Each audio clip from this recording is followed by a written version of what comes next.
Let's dive right into the epic historical drama of a woman whose sheer will and political maneuvering literally redrew the map of 12th century Europe. In today's Explainer, we're unpacking the life of the remarkable Eleanor of Aquitaine. And honestly, her life reads like a Hollywood blockbuster script. It's completely packed with crusades, family rebellions, captive queens, and massive shifting empires. But before we get into the actual timeline, we really need to address a central question.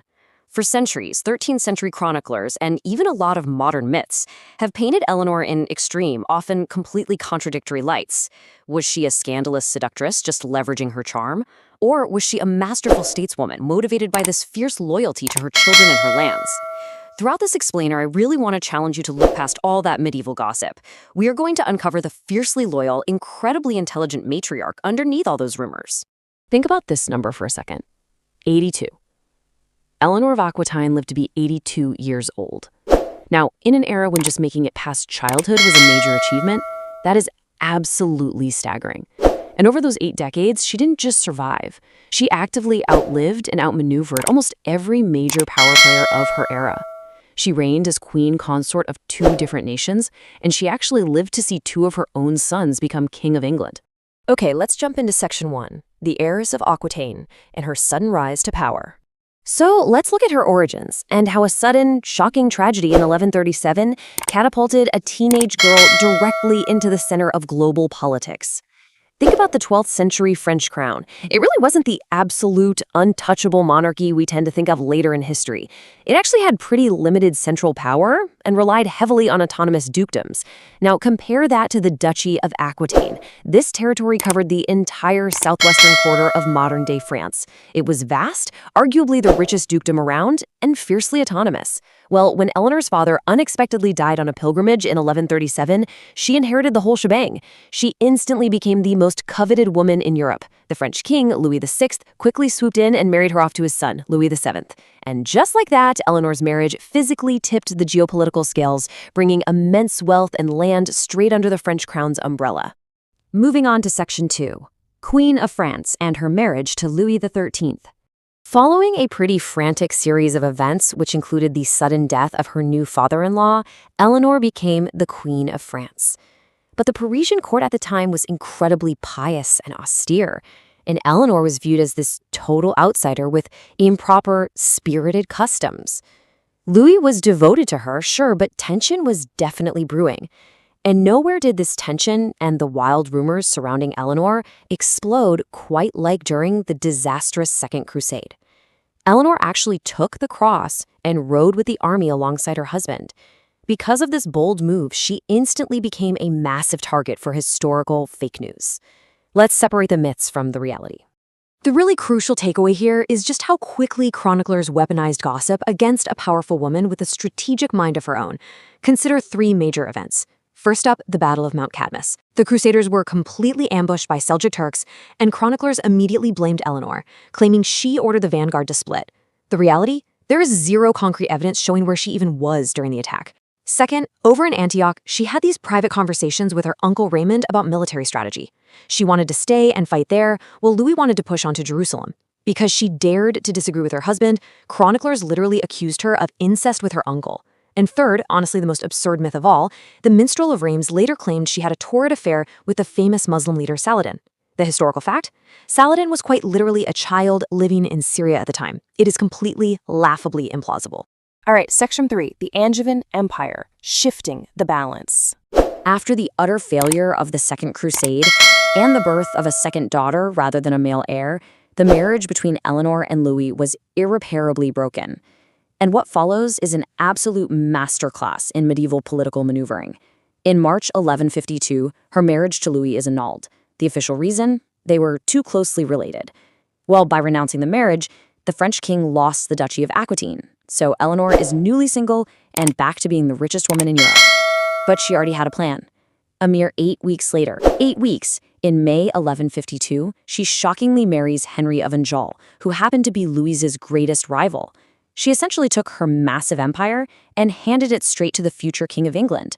By December 1154, Henry and Eleanor are crowned King and Queen of England, establishing the mighty House of Plantagenet. In just a couple of years, she entirely flipped the European balance of power. During this marriage, Eleanor bore 8 children, including 5 sons. But by 1168, she actually separated from Henry and moved back to her own capital in Poitiers. And it's time to clear up another massive legend here. We often hear the myth of her court of love, this idea mostly a literary invention by a chaplain named Andreas Capellanus, painting her as presiding over these romantic tribunals judging chivalric disputes. But the historical fact is very different. This was an autonomous political court. By living in her own lands, away from her husband, Eleanor was wielding direct, calculated political power over her own fiercely independent vassals in Aquitaine. Which brings us to Section 4, Rebellion and Captivity, a Queen's Defiance. Eleanor's fierce independence really set the stage for the darkest, most traumatic chapter of her entire life, where she shockingly violated every single medieval expectation of a queen during the 1173 uprising.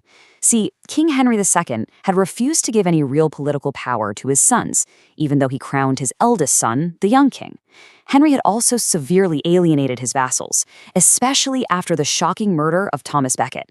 Sensing this weakness, Eleanor steps in and orchestrates a massive family rebellion.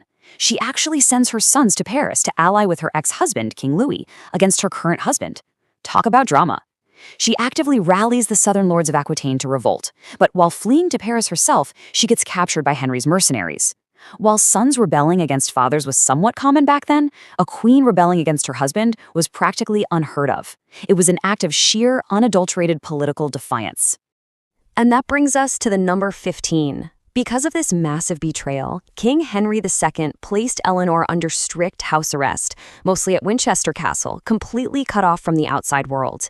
She agonized in captivity for 15 long years. Henry knew exactly how dangerous his wife was, and he kept her locked away until the day he died in 1189. Now for the final act. Section 5. The Ultimate Stateswoman. Her return to power. When Henry finally died, her son Richard the Lionheart became king. And you know his very first act? Freeing his mother.